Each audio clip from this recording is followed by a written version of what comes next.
We've officially broken ground on phase 2 of our A-frame home build. 3 feet right there, probably around 2 feet here, a foot over there. We're rocking and rolling. This week, we're focusing on getting the house pad dug out for the bedroom wing in preparation for pouring the footer. So the footers will come off about 1'4" this way, and it's a 2-foot footer that comes down. We have a massive amount of dirt to move and only the two of us to get the job done. But I'd be lying if I didn't say I'm a little bit nervous about operating that Bobcat on my own and maneuvering all of the dirt from the build site to...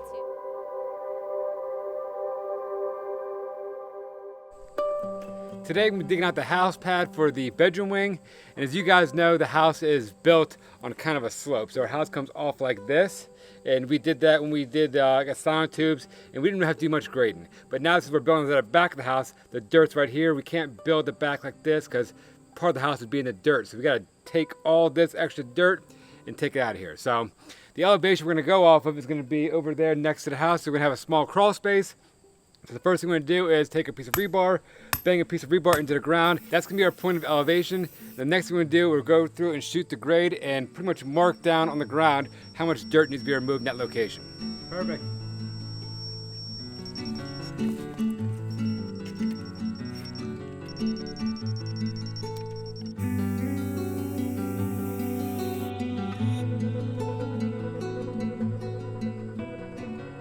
We got a lot of cutting to do. 2 foot right here, 3 feet right there, probably around 2 feet here, a foot over there. So we got a lot of dirt to pull out and to move it that way. So let's get going.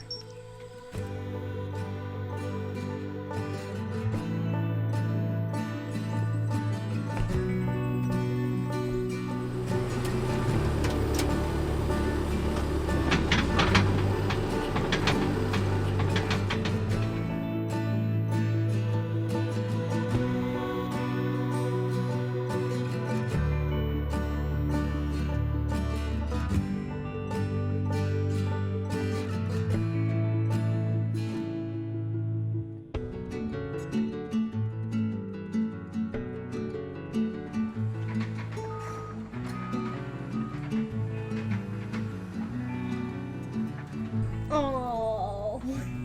Hi, buddy. Hi, bud. You doing all right? Oh, I hope. Does he like the leaves? Yeah. Good. So we are dealing with a bit of a situation with one of our turkeys. This turkey is not one of the batches of turkeys that's being raised for meat, but it's actually become a pet. Haiti calls him Turk. So we noticed that he was limping, and we kind of just kept an eye on him for a couple of days because it happens time to time. Somebody steps on something and they get hurt, but it can progress into a bigger problem if they actually cut their foot or they got a splinter and it turns into an infection, bumblefoot, something like that. So he started not walking enough. He was sitting down. He's part of the duck family. He's one of that crew that walks around with everybody, and he was no longer able to keep up with them. So we decided to try and treat his foot as best we can. The best course of action for us is to soak his foot in some warm water for about 15 minutes with some Epsom salt, and then we're going to get it all cleaned up. We're going to put some spray on it, and we are going to wrap it all up to keep it nice and clean. I'll be going through and changing the dressing on his foot every couple of days, hoping that it heals. And we're going to be keeping him up here on our front porch in like a large dog crate that we have, giving him some good food. Ellie picked out some yummy stuff for him. Yeah. She got him some scrambled eggs, and did you put crackers on there?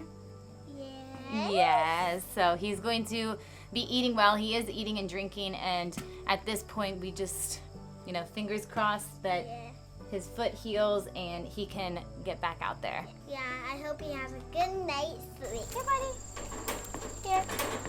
Some eggshells. Some eggshells. He's eating all my eggs. He likes them. They're tasty. Yeah, he's so cute. Right? Yeah.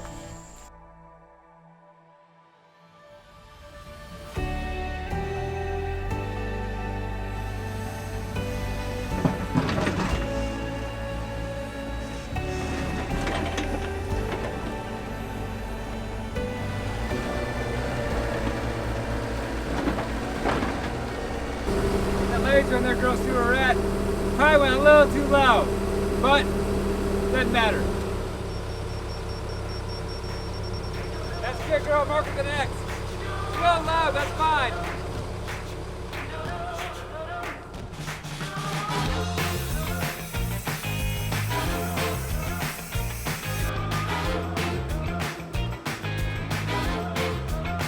When I go walking with you downtown, you brush up against me. I wanna dress you down.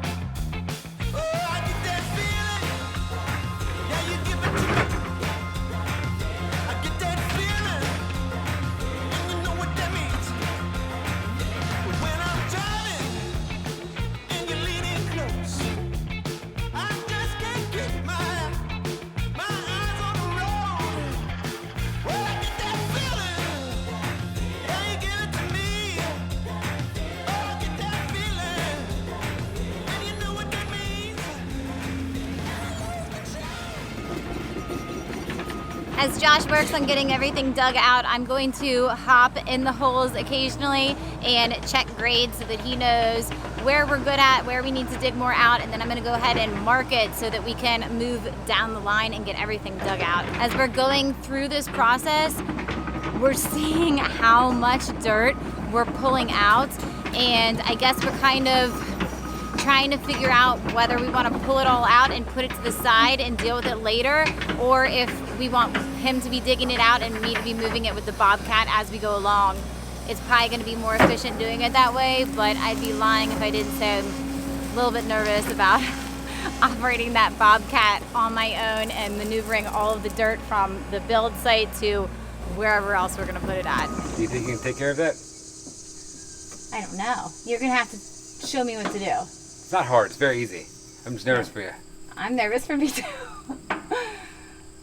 I need some speed too. I know. Because this thing digs fast. You So know? I got to be able to keep up with you. Yeah, and what's gonna happen then, I'll just start digging and I'll turn and I'm not gonna move anywhere. I'm gonna turn and I'm gonna reach out and dump it and just cover all that and come back. But I'm gonna be making a pile, a mountain of the dirt. What we need is 10 dump trucks in a row and I can start filling them all up. I don't have that option. You got me, I'm your option. There you go.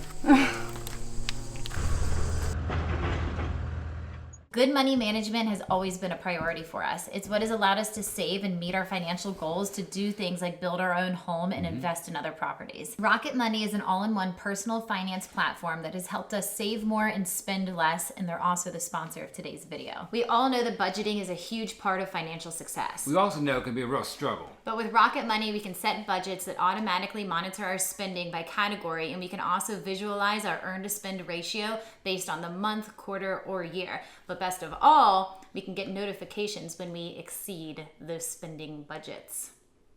Like this guy. You can't trust me at the hardware store. I see tools, I just buy them. A drain on our bank account that we often used to overlook with subscriptions. Rocket Money safely and securely identifies reoccurring charges and cancels unwanted subscriptions for you with just the tap of a button. It's another way that we can stay on top of where our money is going and be sure that we're not wasting our money on things that we might not have noticed. The amount of things that Rocket Money does for us, such as monitoring our credit score, setting up a smart savings account, and being able to negotiate our bills all in one organized place, just makes everything so much easier. To try it out for free and unlock more features with Premium, head to the link in the video description below or go to rocketmoney.com/wildwonderfuloffgrid. Now let's get back to the build. I'm definitely super proud of her, trying new things, you know? But it had to be filled. There's too much dirt. But before you know it, she'll get the hang of it, and she's gonna be rocking and rolling. There she goes, just sped it up a little bit. She'll be rocking and rolling before you know it. Get it, girl, woo!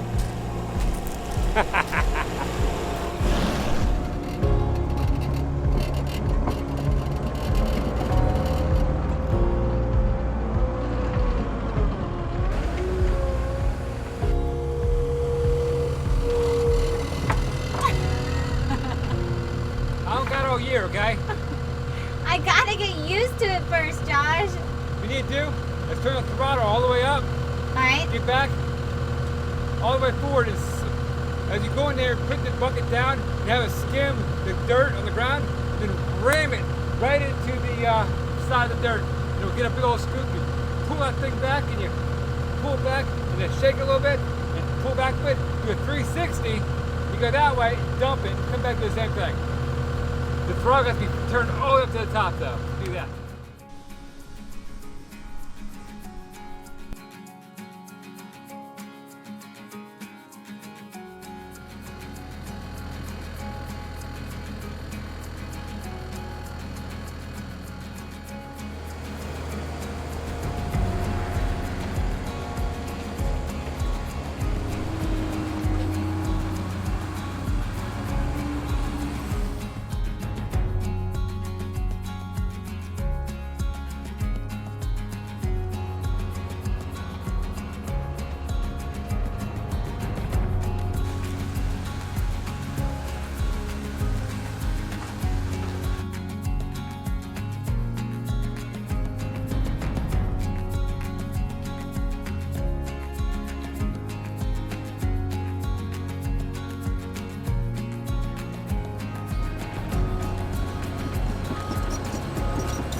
Alright, so I got probably about a quarter of the pad dug out right now, and I'm telling you right now it's a lot of dirt, a lot more than we thought it was going to be. The section that I was digging at took about 2.5 feet, 2.5 feet out. The next section we're going to move to, it's further back up, so it's going to be around 3.5 feet. And we're digging around the house, a big area, and it's just going to be enough so we can start get the footers in there, build the concrete walls up, and then we'll backfill around there, and pretty much after we get everything poured, we'll backfill and then slope everything away from the house, I think. We're changing it up just a little bit, but I wish I had 5 or 6 dump trucks right behind me. I can fill up. Makes my life a lot easier. But Aaron's pulling weight, though. Doing a great job. I'm super proud of you, babe. You're amazing. Brownie points, guys, you know?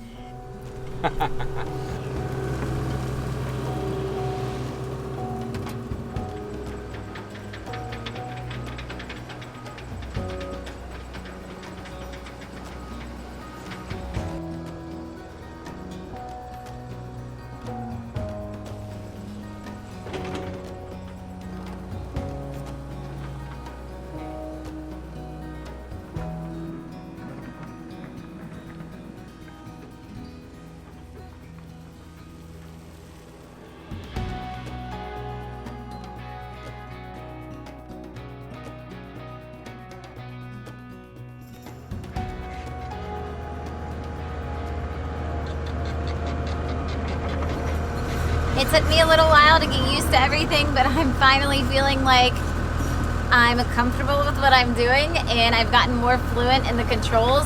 At first, I was having to think a lot about what my hands were doing, and then after a little while, I realized that I really wasn't thinking that much. My hands were just doing what they needed to do. So I still get caught off a little bit when I bump and I start to tip. It's always something that I'm super nervous about, but yeah, I mean, I guess it's going okay. We're making progress.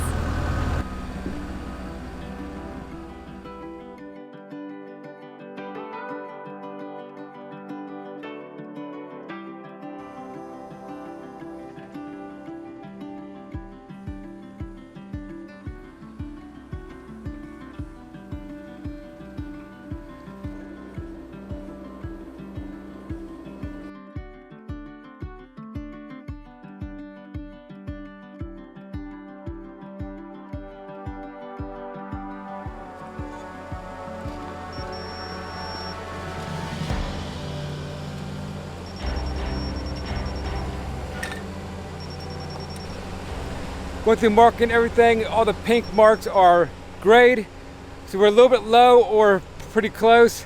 We're not high anywhere. Everywhere we're high, I'm getting back in the machine and pulling a little bit more out.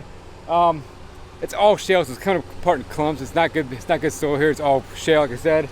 Once we get this entire pad dug out, I'm gonna come through here with the skid steer and back drag and pull and smooth everything down as nice as I can with the skid steer itself.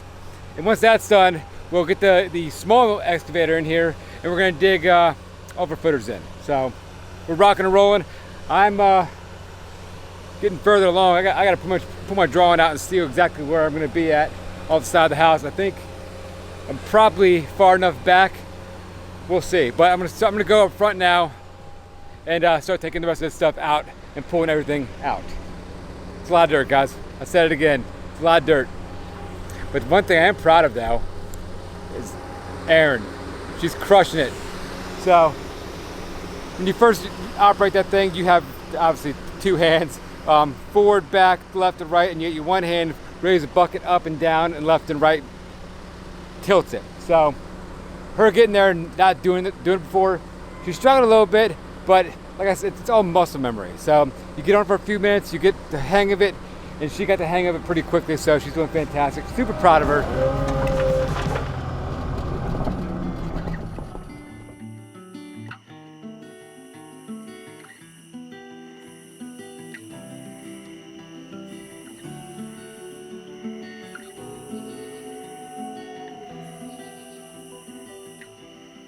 Oh, he's so cute. Such a nice deer.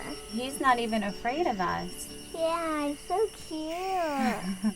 Every day he comes. He's so nice. He's friendly.